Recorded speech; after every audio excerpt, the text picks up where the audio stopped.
Hello, everyone. So, can I take this out, actually? I can. Here we go. Okay. When you're at an Acton Academy, there are two things that you're learning to do that are more important than anything else, in my opinion. You are building an just foundational, rock-solid character that, well, yeah. And then you're learning to master the NGA process. And instead of telling you the right way to do that or how you're doing it is wrong or right or whatever, I'm going to remind you why it's so important with a story.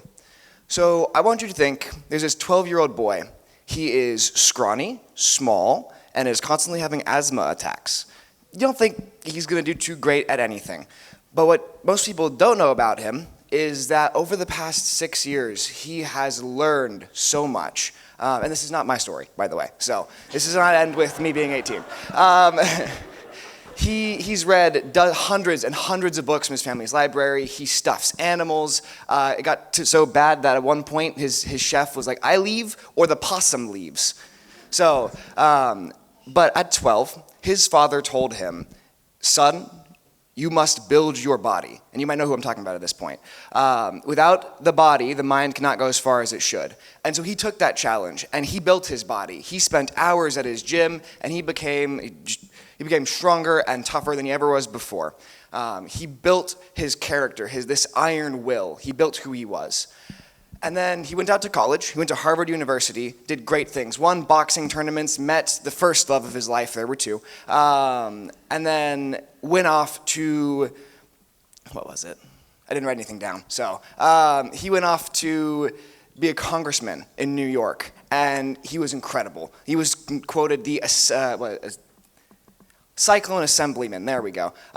Cyclone Assemblyman, he made waves, he made changes, and within 3 years, he was off doing something else. He was out in the middle of Dakota, go hunting and ranching. And then 3 years later, he was back into politics. And then 3 years after that, he was in DC. You might know him, well, his name is Theodore Roosevelt.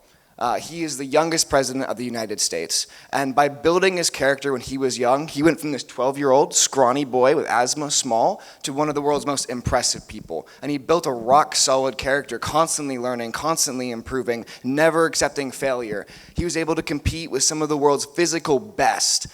And he started where he was. And in the end, he became this incredible person by doing two things: by building character, having this rock-solid foundation, and by pursuing the NGA process. And at Acton Academy, we are doing those same things. Every learner, I'm thinking 150 Launchpad heroes, have this potential. They can be Theodore Roosevelts. What would the world look like with 150 Theodore Roosevelts? What would be different? What incredible things would happen? And so I want to remind you guys, as you're doing all these really difficult things, as you're asking families to leave, as you're staying up late designing badges, or as your, parents are yelling at you saying, "What are you doing with my children? Like, this isn't what I was planning." Just remember that if you keep doing this, you are making the world better, you are making these Theodore Roosevelts, and you will help us change the world. Thank you.